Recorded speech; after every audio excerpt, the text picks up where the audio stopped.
Hi, everybody. Let's see if I'm on. Make sure everything's working. Um,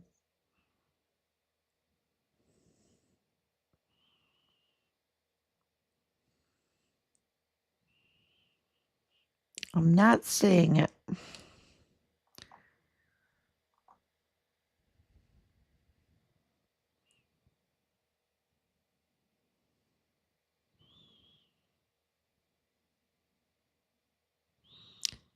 Okay, here we go. See it now. Okay. All right, everyone. Hi. This is 1703. 1703 days since Richard was premeditatedly, um, systematically, absolutely, in retaliation for murdered on Fort Bliss in El Paso, Texas, for reporting cartel tied criminal trafficking in his unit on Fort Bliss. And today we have so much breaking news. The first thing is that there has been more violence on Fort Bliss. An argument between two soldiers ended up in one killing the other.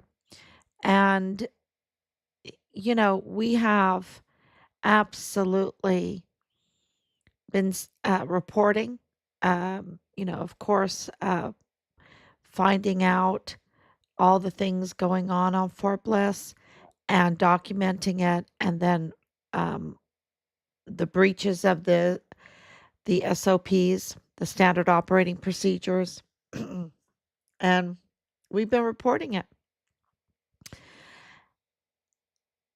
We have so many letters to the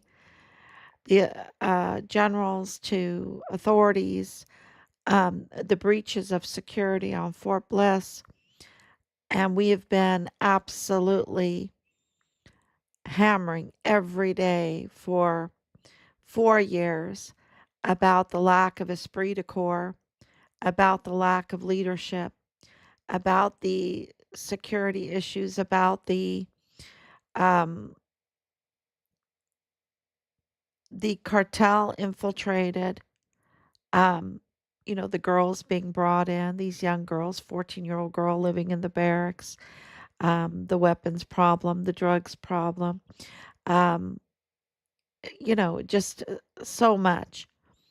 And this causes an environment that is not esprit de corps, right? That's not about the esprit de corps. That's not about the loyalty, the patriotism to the country, an army of one, leave no soldier behind.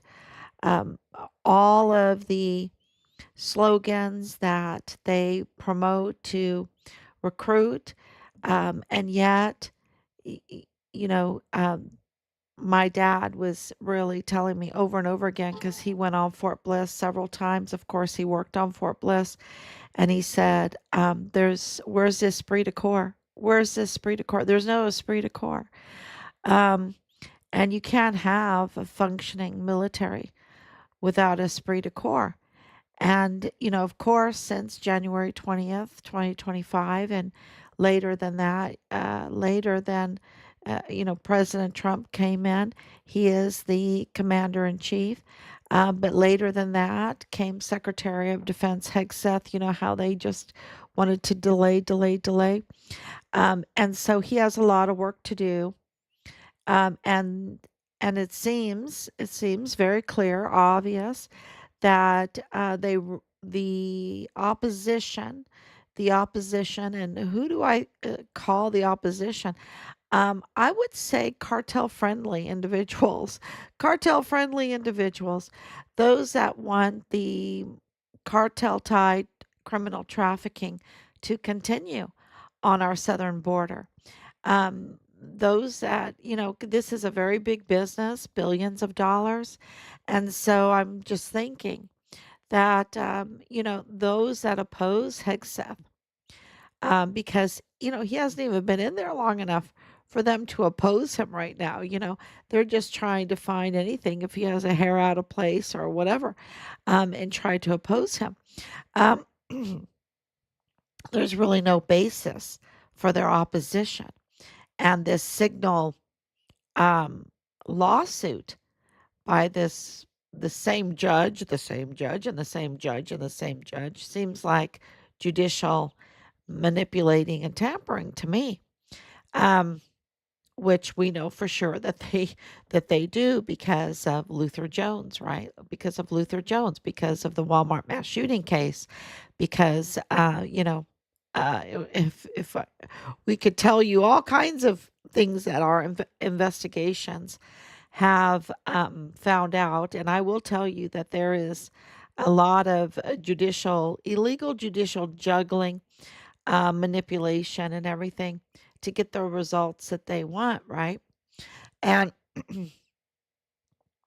and so it is obvious that they're doing this to President Trump, and trying to attack because of a chat, and what about Benghazi? What about Abbey Gate? What about I could go on and on and on. Things that I know because of my husband's 30 years in service in the Army. And I'm going to tell you, their tolerance is very, very high for all kinds of stuff. But all of a sudden, you have this little signal chat, and really a nothing burger, and this uh, so-called journalist or whatever. He seems to be cut out of the same cloth as Bob Moore, from the Atlantic, that is so unpatriotic, has no esprit de corps, thinks he's, uh, belongs to a different country, right? It's like he's working for foreign and domestic enemies, like he's working for a foreign enemy, because, here he is in this chat, and he's not, no esprit de corps at all, no creed, no patriotism, no, hey, I'm in this chat. Maybe you don't want me to be in this chat. Um, you know, uh, no, he gets out and he is in total opposition, and does things to harm our country. Does things to harm our country. He's the one. Atlantic needs to fire him. What's his name? Goldberg or something? Uh, he's shot. He's not gold. He's shot. Shot means, unuseful metal. Unuseful metal. Um, and it's like, who wants that guy on your team? Where is their patriotism? Where is their loyalty to this country? It they are really poor losers. I think they're very poor losers. And it really is a nothing burger, and he needs to go with his tail between his legs, find a different job, right? Because he's just, I don't know, it's just terrible. So that really handles the whole signal thing, and then, of course, this um, terrible violence that Secretary of Defense Hegseth has to address on each and every one of our military installations. The damage that has been done in the last 4 years is severe. It's really severe, and I know this because I have so many connections with the military, and he's going to have to do a lot of work to regain the esprit de corps, the discipline, um, the creeds, the patriotism within our military, to create a fighting force that nobody can beat. It takes a lot of discipline, and it takes a lot of esprit de corps, it takes a lot of love. You can have all this discipline, but if you don't have a love for your country, then you're easily compromised. And so these two young men that were soldiers on Fort Bliss to get in an argument at a party argument, and one killing the other. Um, they haven't been trained properly. It's to me, and that's my opinion. Um, sorry, a lot of talking. They haven't been trained properly because you cannot put yourself first when you're a soldier. And just to have this argument end up in a shooting, they're putting themselves first. You put God and country before yourself, right? God, country, your family, and it's really, really important that that is part of the training in the military because that's what makes the greatest.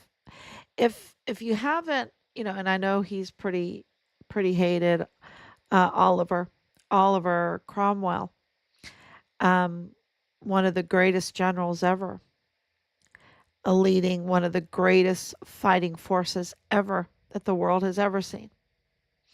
Um, it's very one thing that you learn, and so many have wanted to try to emulate what Oliver Cromwell uh, created with his military, and they haven't. When you read the books and everything, they want it without the faith and the patriotism of the country. And they tried to do everything he did except for instill the esprit de corps, instill the patriotism, instill the love for God the Father, God the Son, God the Holy Ghost. And that's really important. And I can go into a long discussion, but um, you have to love God. You have to love your country. You have to love your countrymen and put them above yourself. No soldier left behind, an army of one. And that is, anyone that has studied any kind of military knows that. And so, what this murder, this killing, has shown is a lack of that. So, Pete Hegseth is absolutely a man of faith. I know it for a fact. And it's a small world. It's a small world. Uh, so he's a man of faith, and he's a strong man, and they want him out. They want him out. So I I think that he's gonna withstand this attack, this targeting. Um, you know, it's really amazing that that he's someone that we really do need to give uh, the administration and everything the opportunity to prove themselves. Because let me tell you, what they're getting is it's going to be a lot of work. So we can't give up and we can't get complacent and we've got to fight, fight, fight, right? We've got to fight, fight, fight. And our son, um, he's making a real difference. He's a total hero. He is a total hero. And so that brings up the Walmart mass shooting case. Because Richard's case and heroism is absolutely intertwined with the Walmart mass shooting case. And today was just a huge day. I can't even tell you how big it was um, because Joe Spencer did a one-on-one interview admitting what we've been saying, also corroborating our audios that we have. Um, and, we have to thank him for doing that. Thank him very much for corroborating the validity of our audios. He said, repeated word for word when he met Patrick Crucius, and he said, my name is Joe Spencer. It might be Spencer, but I'm 100%. I'm Hispanic, and my backside, he said, is 100% brown, right? You have a problem with that? And Patrick Crucius, responded, no, I don't have a problem. I don't have racism. Um, and there's other so much evidence. 100% Patrick Crucius is not a racist. He's not a white supremacist. He was not full of hate. He and I brought it up. Oh gosh, how long ago did I bring it up? He surrendered himself twice. Okay, twice. They had to tell him, well, go away, not time yet. His timing wasn't precise. His timing wasn't precise. Um, and he surrendered to a Hispanic officer. So, and how, why was I so confident in all of that? Well, there's so much overwhelming evidence. And, if you go to Bob Moore for your evidence, if you go for the legacy media for your whatever you're supposed to believe, um, you're setting yourself up to be a victim of asymmetric warfare tactics, right?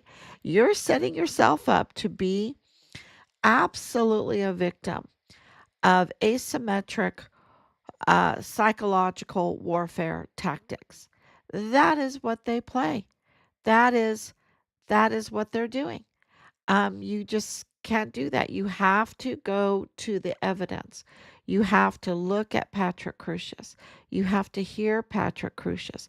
You have to see his shirt, his shoes, his pants, his clothes. His clothes were all clean. How does that happen? His shoes were all clean. How does that happen? How does it happen that he goes to a Hispanic officer? How does it happen that he shows up in a court and it's like he doesn't know what's going on? He doesn't have a chip on his shoulder. He just kind of stares. He looks sometimes, right now he looks very scruffy because they are illegally parading him around in that gel clothes and the um, uh, chains and all of that. Um, what they're doing to him, and he he doesn't realize he's the patsy, right? The patsy, and his family is in the courthouse with mitigating evidence, meaning they absolutely know that he has autism, that he has other severe mental health um, conditions. And because he is shows no, I mean, the evidence is so overwhelming that, I just was watching him. I didn't know I had to look at the court case and to get the severe mental health condition. But I was just and I was like, gosh, there's something's wrong. He seems to have autism, right? See, you know, all all the evidence, all the I'm just looking at him and I think he has autism. Um, and because he's in, they can go and focus on one thing. Computer. I was just talking to someone today whose brother has autism, and very similar to Patrick Crucius. He's like in his 40s. This person, and he can kind of function. He could never live alone. He could never live alone. He could kind of function a little bit like taking a shower himself and stuff. But Patrick Crucius, absolutely, they have not been honest about who he is. And I'm not saying that he wasn't there. He was absolutely there, right? He was absolutely there. He was absolutely part of it. I'm not saying he's not part of it. Um, I'm saying that they have absolutely lied about who he is. And Joe Spencer lied to the federal court. Joe Spencer lied to Judge Guadarrama, to the federal court, um, you know, saying that, confirming that Patrick Crucius absolutely understood everything that he was doing, that he was absolutely able to take the plea deal, um, that he was absolutely capable of these hate crimes, because 90 life sentences, half of that is hate crime. Okay, that's why this is so important. So, almost, not quite, almost 7,000 years in prison, 90 life sentences, half of that is for hate crime. So he still gets what, 3,500 years in prison, right? But the other, it's it's going to be interesting. It's going to be interesting what next is going to come out, because Joe Spencer just admitted to lying to the federal court. And he absolutely, you know, really, uh, what do you call that? I need to get all the legal jargon for what he did to his client to plead him out to 90 years at the Alcatraz of the Rockies. It's because we even have more audios, right? We even have more audios. And, it's like, what did he do? And how and how much did he charge for all that? I mean, how much money did he make for this disgusting uh, representation, right? Or defense? This disgusting defense. It is. It's really disgusting. Whether you like Patrick Crucius or not, whatever, it is absolutely a disgusting defense. And so here he is, admitting that he is not a white supremacist. Okay, so then who uploaded the manifesto screed to the 8chan? Who did that? So you have a lot of questions. And why? This is the thing that, really people need to know. Bob Moore gets away with reporting the terrible narrative, and it was a lie. Sorry, y'all. Gosh. Um, yeah, this terrible lie. False stories. He gets away with reporting false stories. That, as a 501c3. And it's not just Patrick Crucius he did that with. And think about the damage he did. The damage that he does by dividing El Paso. The direct attack on the esprit de corps of El Paso. The direct attack on the esprit de corps, the relationship between the U.S. and Mexico. The delivering such a reckless, false narrative is so divisive and does so much damage and is so criminal, Bob Moore needs to be held responsible. And he did this in our son's case. And think about what that does to our military, what that does to the thought, the considerations of each and every soldier when they read the garbage that Bob Moore, his lies, because a lot of the soldiers that will read the story about Richard knew Richard, and they absolutely know the lie.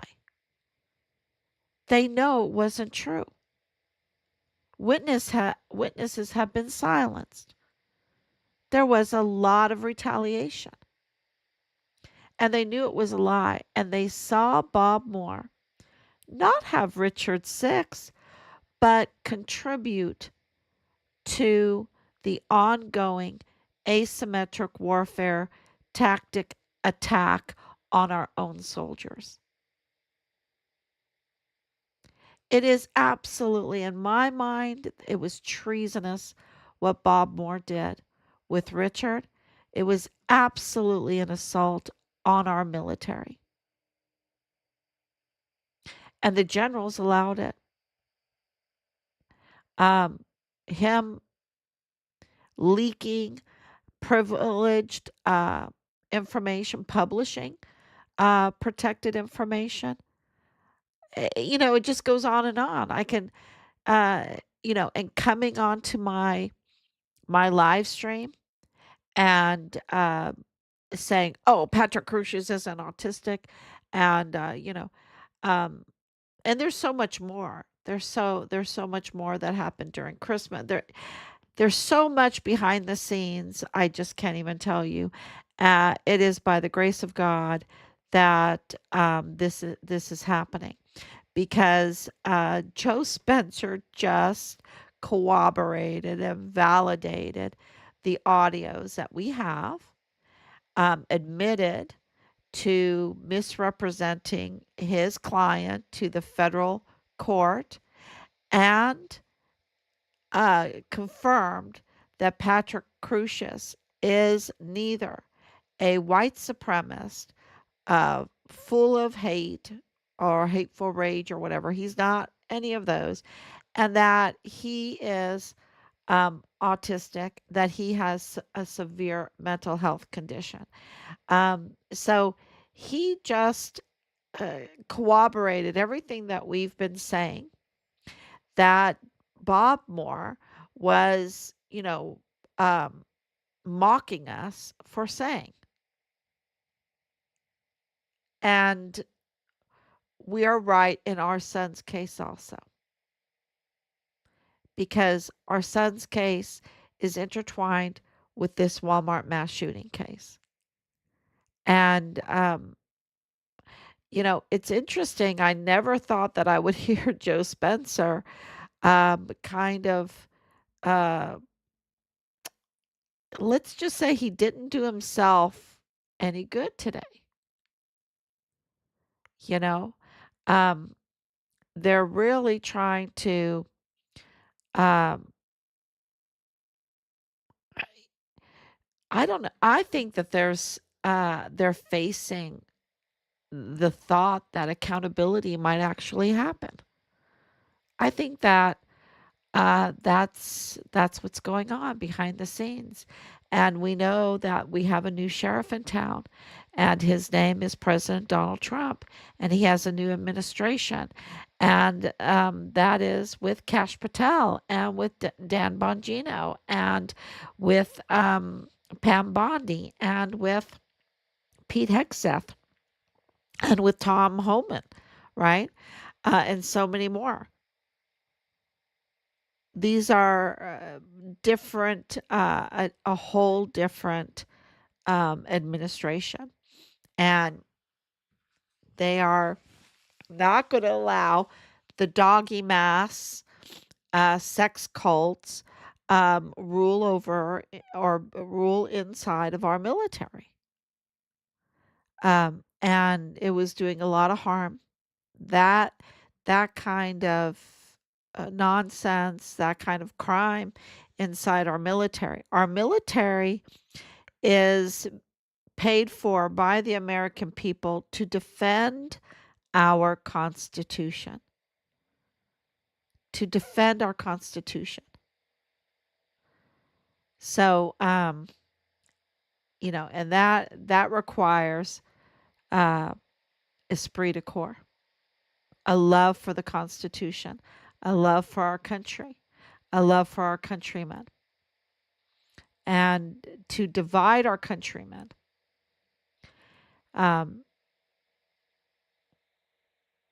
to to stoke national and international um, problems with that kind of rhetoric when there's no truth to it. Now, if there was truth to it, we need to get on that, right? We need to get on that and solve that problem.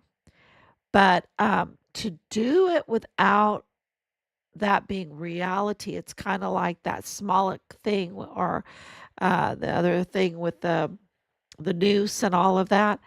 That's just so divisive. And you know what is such a comfort is that they are fake. These are fake. And for the most part, they are fake. We are a pretty united country. We are a much more united country than what we know because they peddle this divisive false stories to make us think, it's asymmetric warfare tactics, psychological, to make us think we're divided. And I don't think we are. Um, I think we're uh, ideologically divided. But and that, that's absolutely could be the case. Absolutely is the case.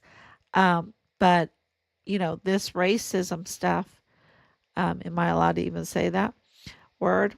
I just, it's really good to hear uh, the defense attorney for Patrick Crusius finally admit the truth. And I hope that he tells us how much it cost, how much he was paid through all of this, because it's tens of millions of dollars. And um, and Richard's case is really high too, y'all. It's really high what they've spent. It's just crazy. It's a lot of waste, fraud, and abuse. Um, and I think they're going to come out with more revelations. And you know, so thank you so much for coming on here and listening. I know it's very late. Thank you, Anicia. Thank you, Danielle. And I hope I answered any. If you have any questions, just let me know. I can answer them. Um, but we're doing miraculous things. Uh, I would never, ever, ever thought um, that we would do these miraculous things. I just wanted to know where my son was. I wanted to know where my son was, and I wanted the truth. And and it's just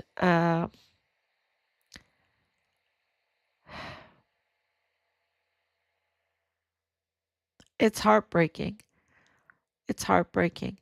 But we work it because of the effort to hide the truth about what happened to Richard. It was so big, y'all. And so to unbury it, to shovel by shovel to take their lies away. Um, I could have said something else, right? But their lies away. Uh, it's just been miraculous that we've been able to do it. So we're very very close, and God wants it to reveal this uh, Walmart mass shooting. I think he wants to heal El Paso along with Fort Bliss.